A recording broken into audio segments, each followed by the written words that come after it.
Welcome to COVID and Climate Change Correlations, a weekly video podcast where I, Daniel Sanderson, engage in a stimulating conversation with post-Keynesian economist Steve Keen.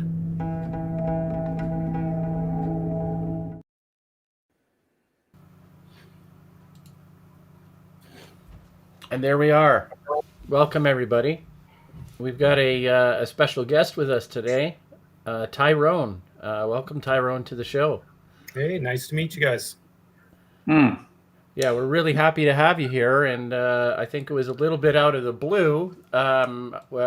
Steve used the phrase "fuck a duck," so we're already knowing that we don't have any censors here, and if they do, they can bleep at will. But yeah, very interesting. You took quite an initiative upon yourself to build out the initial COVID models and some subsequent fun along the way as well. And what kind of prompted you to do that and get involved with the software so intensely? So basically about 2 years ago, I was looking for a way to model something for small businesses on their ordering practices. So I did a little bit of research and I came across System Dynamics and some of Jay Forster's initial work. And that quickly led me to Steve Keen, because I also have an interest in economics and system dynamic software Minsky. So that's kind of how I slid into system dynamics. And over the last 2 years, I have been religious on watching everything that Steve has put out on YouTube and on his Patreon. And he did, I don't know, about a year and a half ago, he was trying to model something, I think, on a North or a South Korea pandemic paper. And yeah, that's right. Yeah, he did something briefly, and it never did get finished. And then I believe a few months later, he put out a compartment model, a small version. Yeah. And I saw that. And of course, with COVID-19 being in the forefront of everything, you have friends and family debating on what the issues are, what we should do, how we should react. So that led me into trying to model something with Minsky. And I started off with his model and just and so that's how I got to that model. I worked on it for 6 months off and on, and then in November I went all in. Omicron was coming, to the forefront. So I wanted to complete something for my own gratification on finishing the work. Look, I've got to say, I mean, this is we'll have to show the model in a moment, but I was just absolutely stunned when I saw your model, because I had built that very small SIR model. And for people who don't know what the jargon is, SIR stands for susceptible, infected, recovered. And that's the basic dynamic model that's done of pandemic. So you're susceptible to it. It starts off with, say, one person who's infected by it. And then, of course, the infections take over the system, and then you have recovery on the other side. And they can be elaborated into susceptible, exposed. So you've got to actually be in contact with an infected person, infected, recovered, dead. So seared models. And the basic one of the reasons they're relatively easy to build in one sense is that pandemics grow much faster than the population.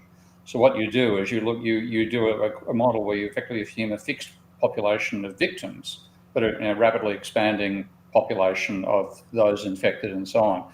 And I just did that. I only had time, usual story with me. I never have time to finish anything in great detail. And then, where was it, Tyrone? Were you actually on one of these discussions about 2 weeks ago? Yeah, I think 2 weeks or 3 weeks ago. Yeah. I think I made a comment about how much I liked your software, and well, I just saw the comment, and he asked about, can I send you my pandemic models? Yeah, sure, okay, yeah. Well, I opened the thing, and I've got to say, like, I just went, fuck a duck. And I want to show now why I had that reaction. So I'm going to share the screen for a moment. I've got the screen. I've got the model here. So I'll just pop out at this and this. Can you see it? Hold on, I gotta flick a switch. It'll take a while to turn Before up. we fuck a duck, I gotta flick a switch. I'll just run it. Hang on, hang on, pardon me. Oh dear, the multiple find error coming up. Don't know where that's coming from. That's obviously, if you fix this, is not a that's from the little grouping beside. Yeah, I think I'll just I'll just shut that down. I'll just go back and whoa. I'll go and this is another one which you just started working on. I've got a feeling it's because I loaded that in Ravel rather than Minsky. So I'll just load your file again in Minsky and see if it works more effectively, more correctly there. So here we go again. Now hit run once more. And here we go. Okay. And there's people, it'll be hard for people to see on screens, I'm sure, but you're seeing confirmed daily cases, now come confirmed daily deaths, hospital capacity testing, et cetera, et cetera, et cetera.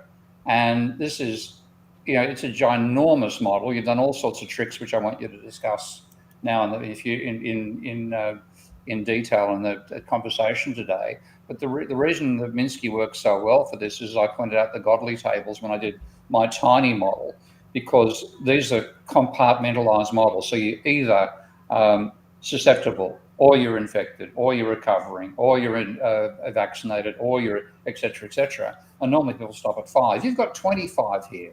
So you have the people in the population, those susceptible, those are recovered, but it's still susceptible, those are vaccinated, still susceptible, those exposed. My God.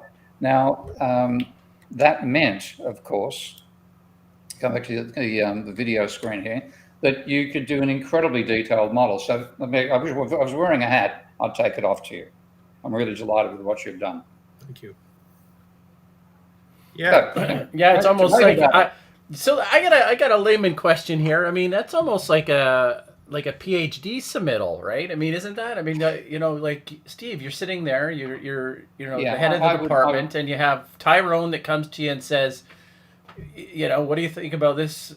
There has to be a question in there. What's the dissertation or whatever? But the work is solid, and I think is that the caliber we're talking about here? Yeah, I mean, seriously, I mean, I haven't read everything on seared models. I've read a fair bit, but I don't think I've ever seen one on this scale.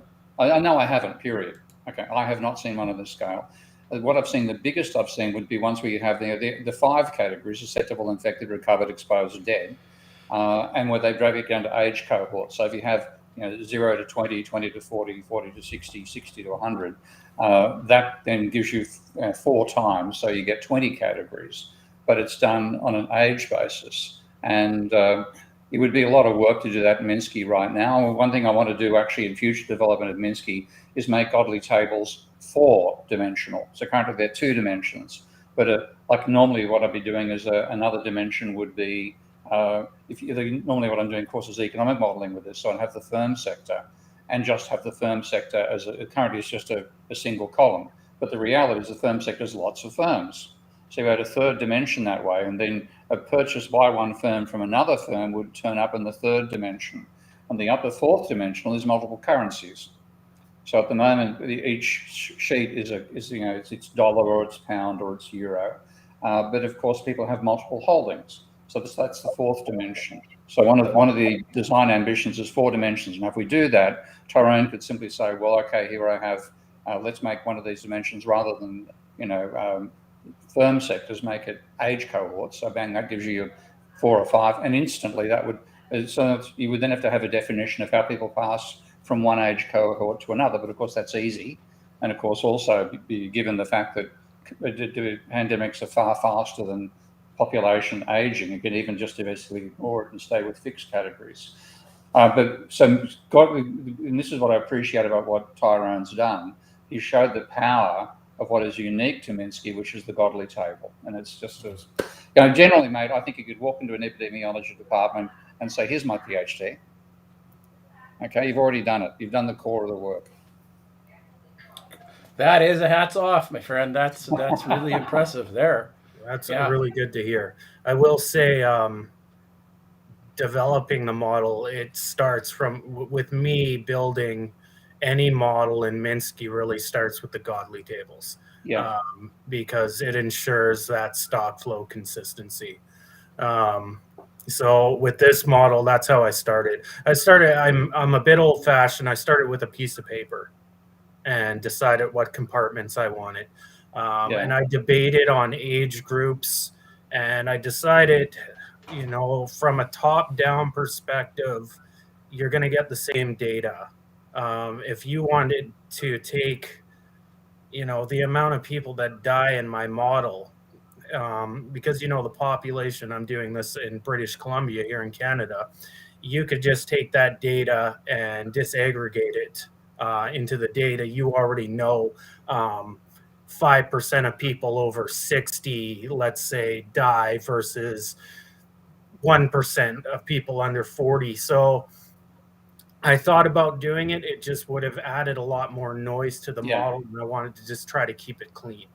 Yeah, that's a while. That's a sort of sensible modeling decision you have to make when building a model. So you start with something realistic, and you say, will this extra detail be worth it in terms of what I'm trying to extract as knowledge out of the model? And the answer in that case is no.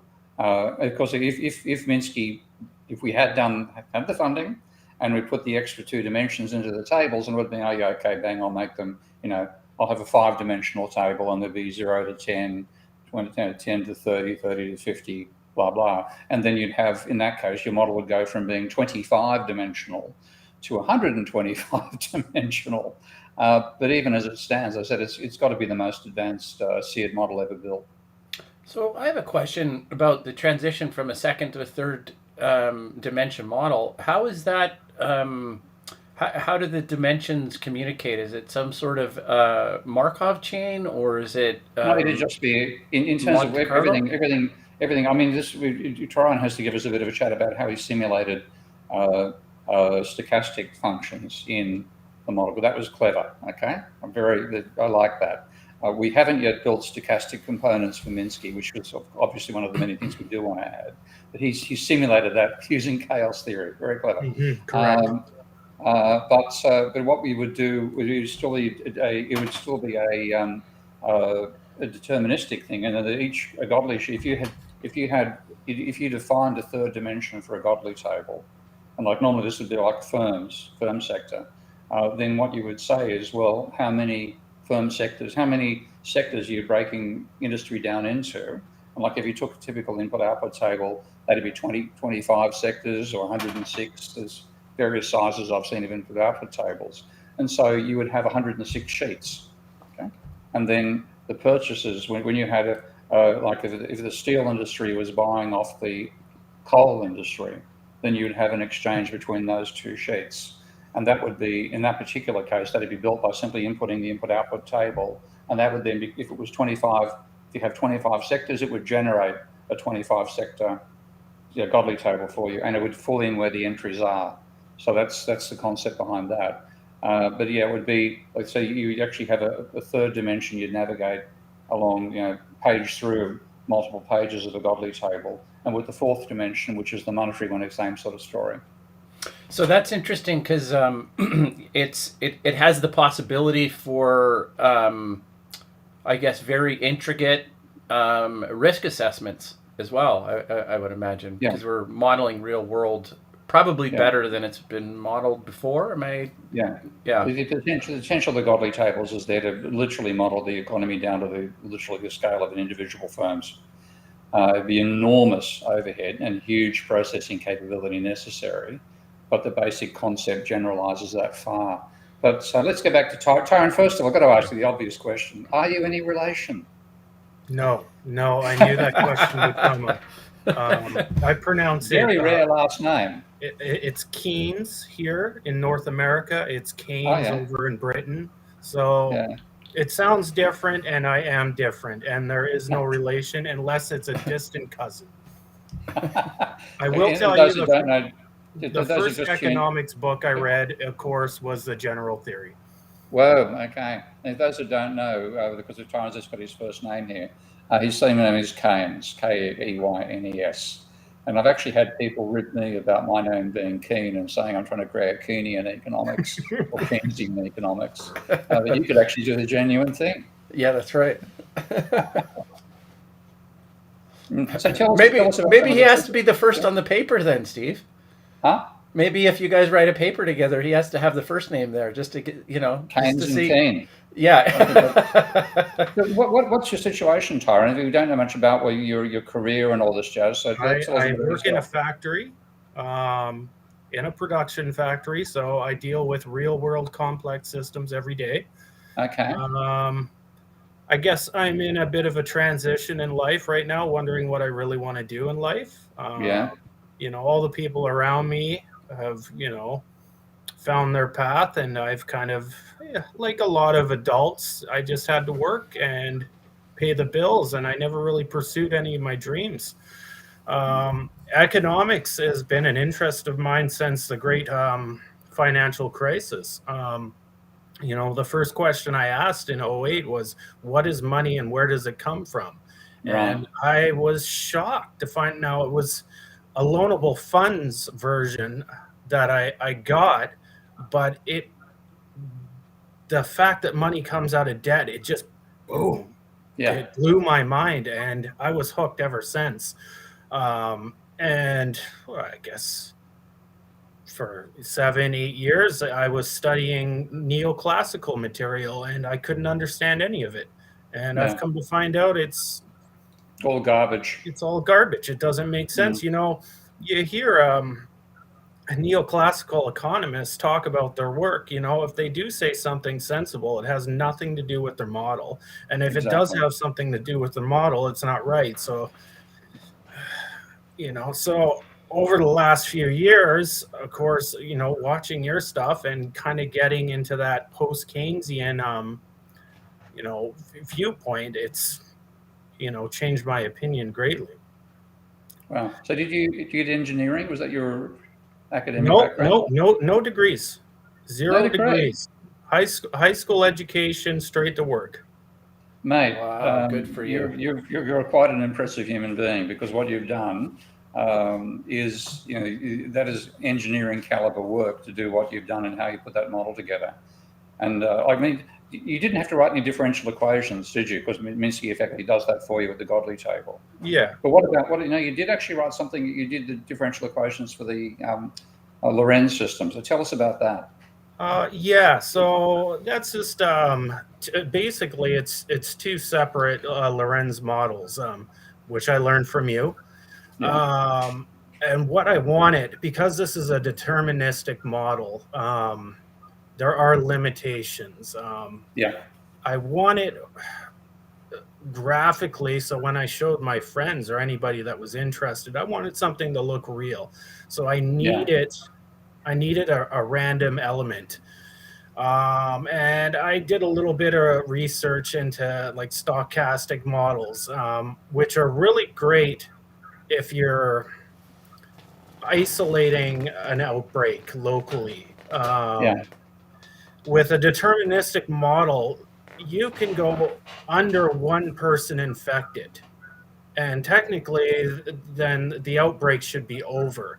But with a compartment model, I could be at 0.5 people infected, and it'll take off again as soon as I relax the restrictions. But anyways, with my model, I just wanted that element of randomness, and I can't really do that in Minsky because of the type of program it is. So I was watching some of your videos. I saw that chaotic output from that model, and I thought, there I go. So I literally took one of your demo models from GitHub, and I just copy and pasted it twice, changed a few of the variables, and then divided it so it was in a small range. I used one of them for my exposure rate. So right now, the model pretty much starts at doubling time of 3.75 for exposures.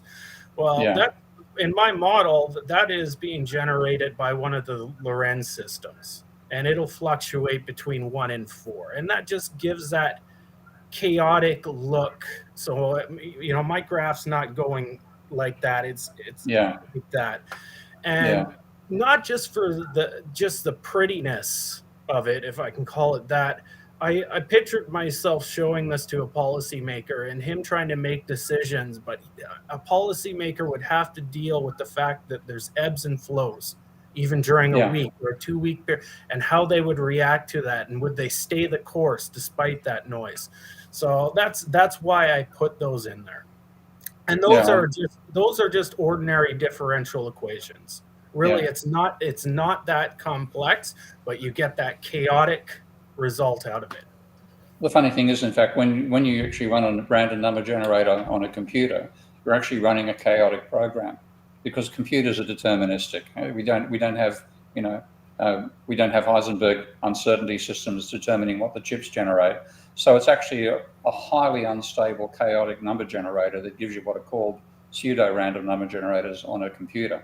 So what you've done, again, is fundamentally do what computer developers did in the first instance to simulate random numbers. So again, you've done, you've got a great imagination and a great capacity to take the tool and run with it. So you're one of two people that I've met, well, three now. Two are master's students of mine, well, one a PhD. So Pedro Pratas, who built a model of the Portuguese economy. If you've taken a look at that one, you must have. I have dug it apart, tooth and nail. For one, that model I love. I know you've said in a lot of your lectures that it looks crazy, but he did a great job laying He did a great job, yeah. Right, yeah. And bookmarking it all. His model inspired me to make sure my layout was the way it was. Even though it's so huge, and to a person who's not used to looking at these models, it can look chaotic, but to a fellow researcher, you can see that detailed work. I'm going to share the screen again and just show that, because again, what you've done is makes it a really nice model to look at. So just if I zoom in here, what you've got here is you've laid out each of the different transitions. So first time exposure, recovery exposure, vaccinations, etc., and you're using a whole range of time constants to do that. So the beta is a time constant for first time infection, exposure factor. It's so beautifully done, and you've had to work bloody hard to do it, as I know, because if you just zoom in here and take a look at this first one, you've actually had to move each one of those individually, because we don't yet, and this is just a relatively trivial piece of programming, what we should be able to do is simply select a lot, right click on the menu, and the right click option should include a line left to line right, blah, blah, blah. But that's one of the many features we want to add to the program, but we haven't done it yet. So you did it all the hard way, but it looks beautiful. And if you wanted to take a decision maker through it and say, what's the logic behind this model, then it's easy for you to follow what you've laid out there. Yeah. So, what's next? What's next for you? I mean, I'm going to ask Steve too, because I would like him to give an update on kind of the current status of the software and where we're at. But Tyrone, what's that's quite an initiative. What are you hoping to get involved with? Would you like to do more work with Steve, or what are your thoughts? Oh, for sure. I'm a bit of a giddy fan of his, so any opportunity to just to send an email back and forth and get a thought from him, or if I can give some input on how a user feels about Minsky, in a practical setting, because I know doing work you can get stuck in your own ideas, and it's really nice to have some random guy come along and say, well, what about this, right? So of course, anytime I can correspond with Steve, it's great. It makes my day. Anytime you write me a note, mate, your notes get read. There's an absolute guarantee on that front. So at that informal level, definitely. But what I'm thinking, actually, we actually might do this as a next discussion, Dan, is, but as I said, there are two other guys who've done this brilliant work showing what Minsky can do. And one, of course, is Pedro Pratos, who did this model of the Portuguese economy. And just to backtrack on that, when I first built Minsky, up till about 2017, I sort of knew you couldn't really use it to build a model of a large economy because it was just too cumbersome, too slow to work through. Well, Pedro was doing his master's at a university in Spain at the time. He has his undergraduate degree in statistics, so he knows his mathematics extremely well. He didn't know you couldn't do it, so he did it. And this is really a very sophisticated model of the Portuguese economy. Some elements I don't like about the model, and that is that he used a lot of constants at various points, which he derived them elsewhere and just typed them in. So what Tyrone has done is all the elements that are parameters, and the parameter's got a name, and then the parameter comes from data and so on, and you can see what the source is. So currently, Pedro is doing his PhD now. He started doing it with me, and then when I left the university sector, he had to move to another place. So he's working with a great guy at what's called SOAS, the School of Oriental and African Studies, Yanis de Firmos, who's another top-class stock flow consistent modeler in post-Keynesian economics, lovely bloke too.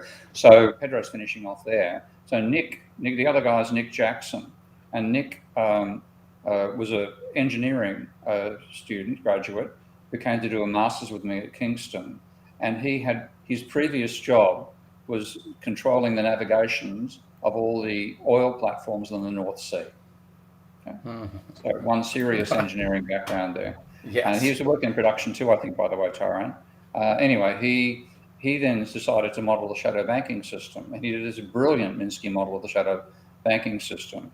And he then applied for a job at the Bank of England before his master's had been awarded to be the specialist on modeling the shadow banking system, and he got the job. So that was like a real plus for the Bank of England for being that open and hiring a non-orthodox economist who didn't even have a master's in economics at the time. Of course, he got it. Then these are three people out of the blue. So Tyrone, Nick, Pedro. There's one other guy I want to include as well, and that's another Canadian, Tim Gooding. Have I mentioned Tim Gooding to you at all? Okay. Well, Tim he's now living in Taiwan. Long story. Like me, he escaped England, and his girlfriend happened to be Taiwanese, not Thai. So he went to Taiwan, and I went to Thailand. But he did multi-agent modeling, and it was just brilliant stuff. An interesting background in Canadian Aboriginal work as well, because he worked with an Aboriginal community trying to bring in market reforms in the whole society.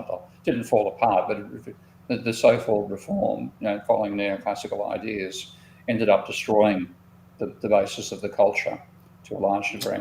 But what I'd like to do is bring together all these people. So they have it'd be Pedro, Nick, you again, Tyrone, Tim.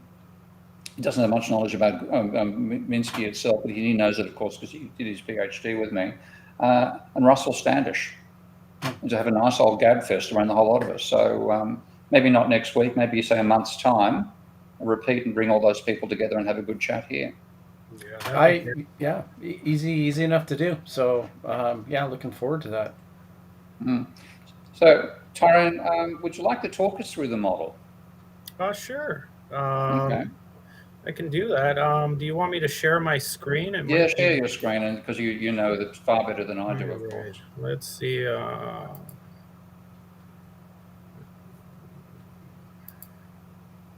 don't know. Am I sharing now? Hasn't started yet. You've got to click in the. When you do that, with the share button is grayed out until you click on the actual image of the screen. Okay, there we go. Yeah. Yeah, that's messed up. That's a good Google thing, eh? Yeah. Okay. Yeah. So am I showing? Yep. Okay. So basically, Steve already kind of went through the godly table. I can zoom in here, and basically for anybody can understand, n equals your population. Obviously, when the pandemic starts or any outbreak, the entire population is most likely susceptible. From there, you drift into exposed, which is E, and in this model, then you become infected. Once you get to infected, there's two routes. You can either recover, and in my model, it's about 18 days to recover, or you can be quarantined. Now, in my model, the difference between infected and quarantined is basically being detected or not detected. So when you're looking at my graphs and the numbers, it's looking at your quarantine numbers. There was a study in a small Italian village right at the beginning of the pandemic, and some of their numbers, they were able to quarantine this entire village. I think it was about 3,000 people, and they tested everybody, and they did it multiple times. And the results both times for the people that were infected, I think it was 42.5% were asymptomatic. And in the one group of testing, and then in the second go around, I think it was at 39. So that I had saw that report right at the beginning, and it was shocking to me because I understood the gravity of our reaction is probably not going to do it with the lockdown measures we had in Canada. So anyways, in this model, that's where these infected compartment is not tracked in the data. And I wanted to do that. So if a policymaker did, deal with my model, there would be a buildup of infected people growing exponentially before they would see it in the tested, the detected people, people in quarantine. So that's kind of my logic there. I could do a bit more work in combining that with my testing to make it more realistic, maybe somewhere down the line.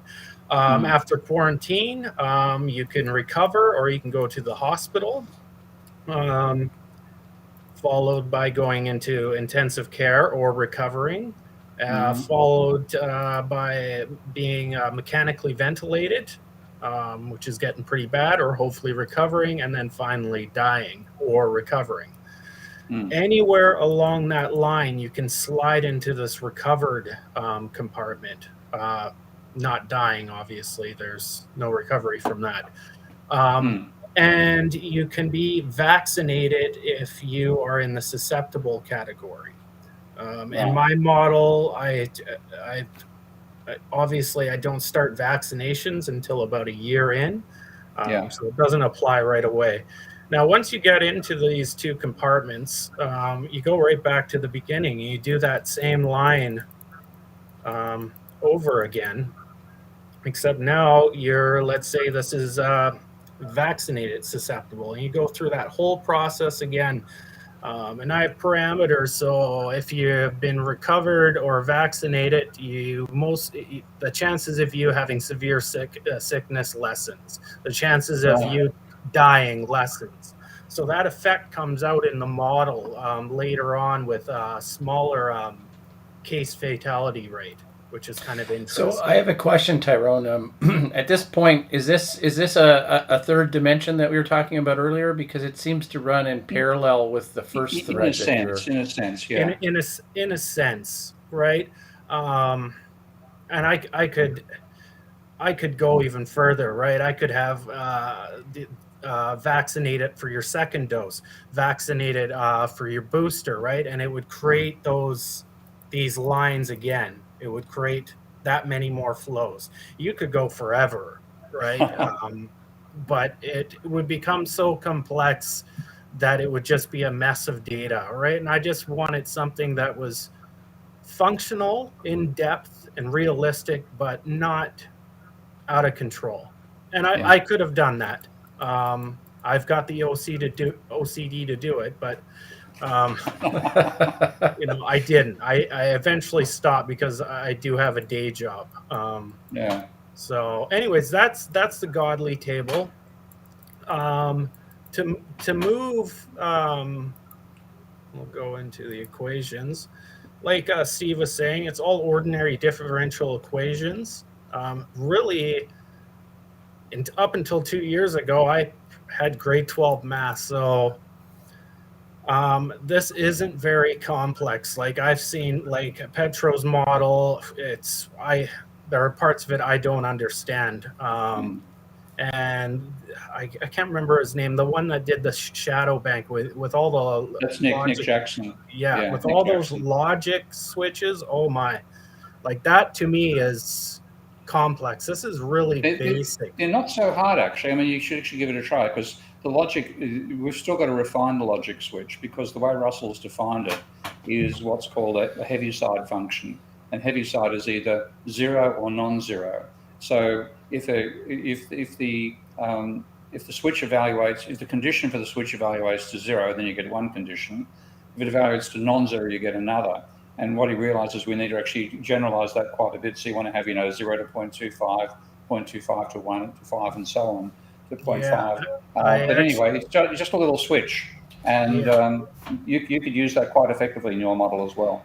Yeah. So I have a question about that on-off, the 0 to 1. How does that? I'm a little bit of a layman when it comes to this, well, but I can show you. I do have them for my lockdown. So I'll just show you. This is where all my lockdown equations. Now this is the result of one of the Lorenz system right here, generating that number. And this is my exposure rate. And obviously in my model, how do I stop or slow down the rate of infection? Well, slow down the rate of exposure. So I use this number, and here is a switch, let's say, for personal services. You can see it can go 0 or 1. Yep. 0 has the little line here in the middle of the box connected to a value of 0. If I switch it to 1, it goes 1 down to number 1, and now it go to 0.5. That 0.5 gets added onto the 3.75, which becomes 4.5. So now my exposure rate's a doubling time of 4.5. That's how the switches work in Minsky. With the shadow banking model, though, it was switch over switch, like it was daisy. And that's why, And I thought it was incredible. Like, what Nick has done is nail on because Nick, with a background in engineering and mathematics, Heaviside functions are part of what you understand. So he got the concept immediately, and then he uses multiple switch on switch on switch. But this is a lot of development in Minsky is very iterative. So you get an idea worked out, and then when you try it, you find out it should be really doing this, and then there's another development of the software as well. So with the switch, what Russell has finally appreciated is that you should be multiple inputs up the top and multiple outputs on the side, so more than one condition. And then what would happen is there'd be the little idea that you just illustrated. Hit the 1 and the 0 again on that close personal services, were you, Tyrone? Or just one or the other, doesn't matter. There you go. So like the fact that the switch changes from one to the other was one of my ideas, because I wanted Minsky to be as visual as possible so people could see what was actually happening. So not just the graphs coming out, but what logic is being executed as well. So that was pretty easy to do. So what we do with again, this takes funding. I've got to pay Russell something like about, I imagine, 2 weeks programming to do this, but that would then have multiple inputs, and there'd be inputs as well, fluctuating as well as which ones are chosen as the output. But what Nick did was do a cascade of one logic switch onto another logic switch and blah, blah, blah. And that's where the complexity that Taron's talking about comes in Nick's model. So in theory, what's the fix to put like some sort of more of a function, a drag and drop element that adds a complex series of switches? Is that kind of the idea? What you just have is like you have what Taron's got in the top. The top input to the switch is either 0 or not 0. Okay. So what you'd have is it'd be top input would be 0 to 0.25, 0.25 to 0.5, etc., etc. And then your conditions on the other side would be saying, if this value is 0, then that result. Else, if it's 0 to 0.25, then another result, etc., etc. So you could actually, all the complexity that was in Nick's model of all those just cascading multiple logic, which could become one switch to the whole thing. But it's like it's like a dial. You can just kind of dial it in. Tyrone, back to you. Talk us through a bit more. This is the foundation of me slowing down the spread of the virus is all these lockdown measures. And basically, when we run the model, you can switch these as the simulation's running, and you increase the doubling time with exposure, which slows down the virus. So that's kind of that part. And I have quite a few conditions. I could have added more, but in some ways, this is still a big toy model. Like if somebody said, you know what, you're going to go meet Bonnie Henry, who's our health minister here in BC, in 1 month, I would be making a lot more parameters for lockdowns. But I did try to include a lot. Outside of just the ordinary differential equations and how they slide into the different compartments, the rest of the equations are for the graphs. So I just tried to keep them separate, right? This one's for active cases, and you'll notice I don't have infected, because those are the cases. Those were those 40% of the people we don't know about that are still spreading the virus, but display no symptoms and have no idea that they're spreading the virus. Right. So, and the other part would be setting your parameters. And again, I could do more work to this. Right now, I have them somewhat to the data I have for British Columbia. So days in the compartments, exposure to infection, the doubling time, 5 days. So essentially 5 days from exposure, and then you're infected. Recovering 18 days. Now, all these parameters, I've added those Lorenz systems to. So these are the static parameters I can pick, but then in addition, I add the Lorenz system output. So this 5 here, infection, the quarantine, is fluctuating. And that just gives that more realistic, chaotic, day-to-day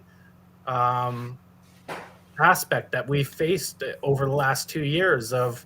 You can see it in the data on any graph, how it kind of looks wild at some point, and you don't know what's going on. So that's been added to all of these. Right here, it's just saying 65% of infected people will be quarantined. They'll find out they have the virus, and then 5% of the quarantined people end up in the hospital, and so on. Yeah. One part, another weaker part of my model is I'm working on the breakthrough right now to make it realistic. Essentially, I've got 90% of the vaccinated people there, they will become susceptible again. I don't know the real data on that. I'd have to dig through it, but to make my model work, that's where it's at. So that's just something you can set wherever your region is, because it differs depending on what strain is spreading in your region. So, and then the final part is what I call the dashboard, and this is the part that I would want a policymaker to see. All the rest is great for other researchers, but I don't want to sound critical, but you have to simplify things. I think for people that aren't, don't know system dynamics or math, right? So what you've done here is exactly what my ambition is for Minsky in the long term as an economic modeling system, because I want to be able to show people an intricate model of the economy and the ecology, of course, these days, and then say, okay, here are your parameters, and this is the logic, first of all, to what you've done elsewhere in explaining the variables and the differential equations and the godly table and so on. Take them through step by step, and then say, okay, here's your control mechanisms. And what I'd ideally like to have is like, a capacity for 12 people to be working on it, because in policymakers, you're going to end up with somebody who's handling the quarantine, but somebody else is handling health, et cetera, and then vary the parameters and see what happens and simulate the real world before you fall into it, which is unfortunately we've done the other way. We've fallen into the real world. Now we're trying to simulate the catastrophe we're currently in. Exactly. So I'll run it through a few waves just to give a demonstration here. Right away, you're going to notice the Lorenz system in this lockdown intensity index right here. You can see it's fluctuating. Yeah. And I've changed the runge cutter, so I'm moving in 1 period increments, which I know nothing about that. So it was a bit of trial and error to get it going, right around 1. And I just wanted to have 1 day increments to make it look realistic instead of continuous time. I also use the floor operation to round down all my infections, so they'd be whole numbers. Yeah. So right now it's where almost a month and a half, we're hitting 5 cases per day, 26, 31 active cases.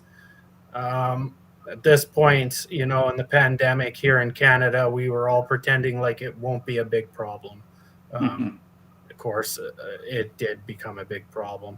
And then you can start, and I'm not going to do this in any specific order. We'll say, a state of emergency is announced, provincially as well, non-essential travel, indoor gatherings, limit those, only gatherings of 10 people or less, government shutdowns, nightclubs, personal services. Are you turning those on and off? Is that what you're doing? That's right.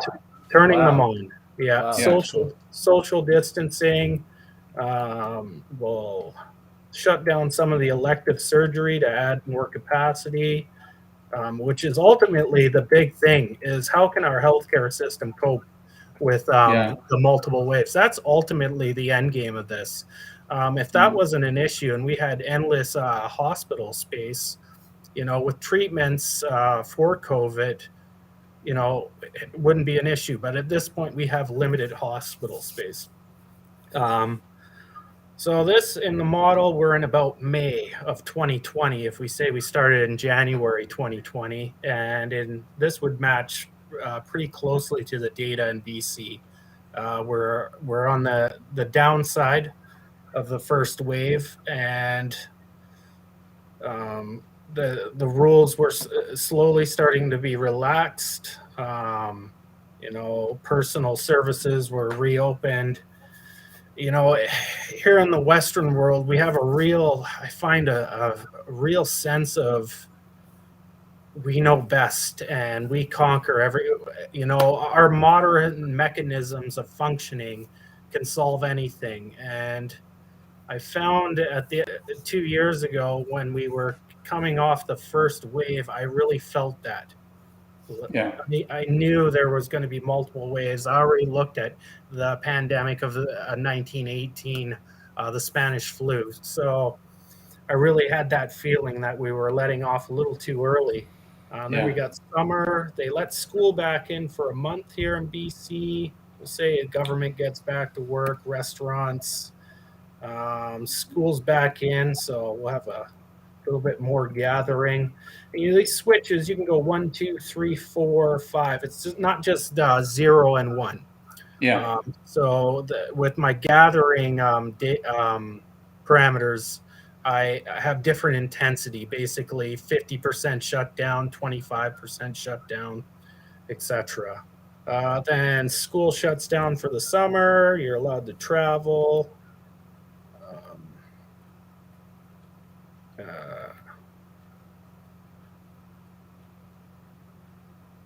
Else is acting up here.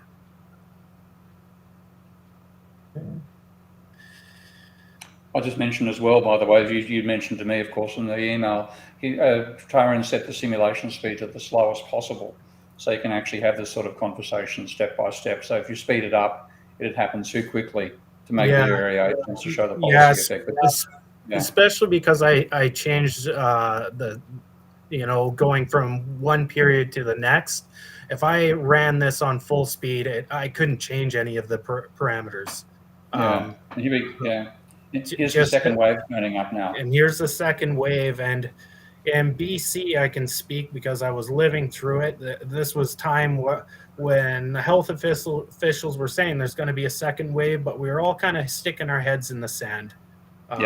We just thought, you know what, it can't be like the first time. It actually turned out to be worse.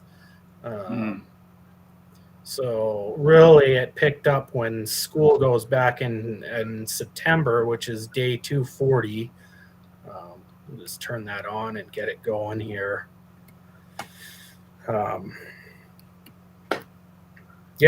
So basically, how incredible! I think I'm not going to run the whole thing here because it would take too long. But that's basically my model is saying if we have this on and off with restrictions, this is what we're going to get: waves. Steve's mentioned this often. If we had just done this for 6 to maybe 4 months in the beginning, we could have got, and collectively as a planet, obviously that would be the most ideal. Tyrone, I'm going to drag you in again because there's one more person I want to have see your work, and that's Yanir Baryam. Now, Yanir, like you mentioned, if you see me on Twitter, I mention him quite frequently. He's the guy who led the program to control the Ebola outbreak in Africa. And I've seen people trash it and say Ebola's, not transmitted to, but African funerals involve you touching the corpse. So he had to get the Africans to not touch the corpse for 2 weeks or more, a period of 2 weeks. When anybody died, you didn't touch them, and that stopped the transmission. Now, that's a huge behavioural change for Africans, but they did it, and they therefore broke the outbreak. So that wisdom is, and the trouble is, poor old, he's a brilliant man, and he knew what to do, and he said if a 6 to 8 week period, we could have eliminated the virus from the planet if we'd done a strict lockdown and not release stuff all the time. And you can talk about this till you're blue in the face and nobody will bloody well listen to you. But if you simulate it like you've just done, Tyrone, then you can say this is why it failed. Because what we're looking at there wasn't real data, it was simulating the behaviour of policymakers and showing what the consequences were. And you can drastically see that in the data with the lockdown measures, especially here in Western Canada between the province of British Columbia and Alberta. Alberta is essentially, this might insult some Albertans, but it's the Texas of Canada. And they have a very, self-orientated way of thinking and don't control my life. And they did have measures there, but people didn't buy into them. And you can see that similar populations, you can see the result of that. And of course, in America, with 50 some different states with different health policies, and their views down there, a great portion of them are, don't take away my rights. So, and I think don't impose any responsibilities on me either. We had a chance in the beginning with the first wave and maybe the second wave of being with our health officials being consistent with the lockdown.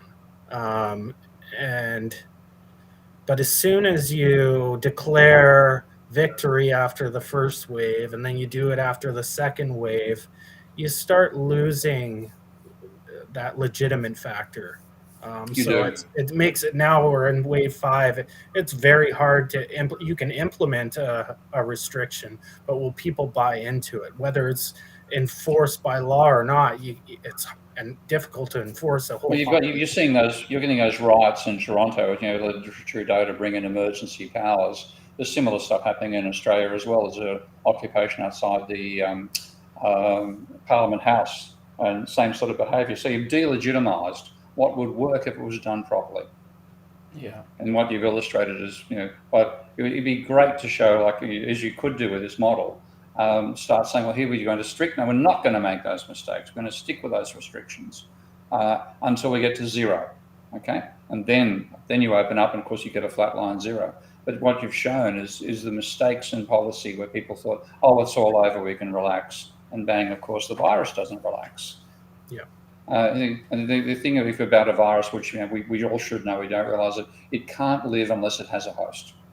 And if you cut a host out, then ultimately it will die out, or just degrade as a chemical on the surface of the planet somewhere, and then the virus is gone. And because we didn't do it, we're stuck with this, and we've delegitimized one of the most effective ways of controlling it. And I think we're stuck with this if we're lucky, we're stuck with it for a decade. And it's an appalling outcome to have, and partly not being able to visualize what you now enable us to visualize is one of the reasons why it happened. Yeah. The silver lining is, with global warming, we're bound to have another pandemic in the next 20 years. And hopefully, if we haven't all boiled to death by that point, we'll have learned the lessons from this pandemic and, attack that first wave ferociously, whether it means being locked down for a year to eradicate it, because now, like you said, don't say a year, because that'll turn off anybody even thinking about it. But the point that Yanir made is that it's about 2 weeks. Yanir's policy was a lockdown which starts where the only services allowed are essential, and that of course involves all the medical system, transportation for food, maintaining internet, and a few other. You could say these are the things we absolutely have to have. You workers therefore have to go to work. As much safety as we can do when you're there, but you're the ones everybody else, you're in your house, food gets delivered, okay, you don't go out, and after 2 weeks you then know which households have the disease. Now, in the very early stages of the pandemic, that would have been maybe 2% of households. So like after, maybe let's say 5%. Well, after 2 weeks, 95% can do what they like, okay? You're back into freedom of movement. And then the 5% that are isolated out, the ones who have got the disease are often in both medical treatment and quarantine, and the ones that haven't in their house who haven't got it yet, we then watch them for another 2 weeks. And then that means you've eliminated it from the 5% who did have it, and then another 2 weeks to cover those who are actually working, because some of those who are working would have had the disease and passed it on. So Yanir's policy was within 6 weeks, we could have eliminated the virus completely. Okay? Yeah. And that would have been one lockdown, would have worked. But instead we've had lockdown after lockdown after lockdown, and the legitimacy of this has been destroyed.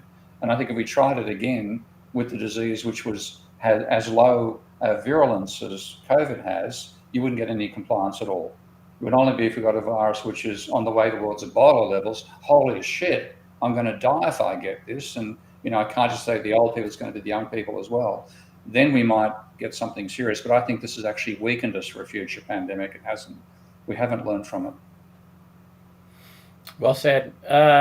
Well, guys, we're at the top of the hour. I think that's going to do it for this week. Tyrone, applause. Yeah, good job, Tyrone. Great job.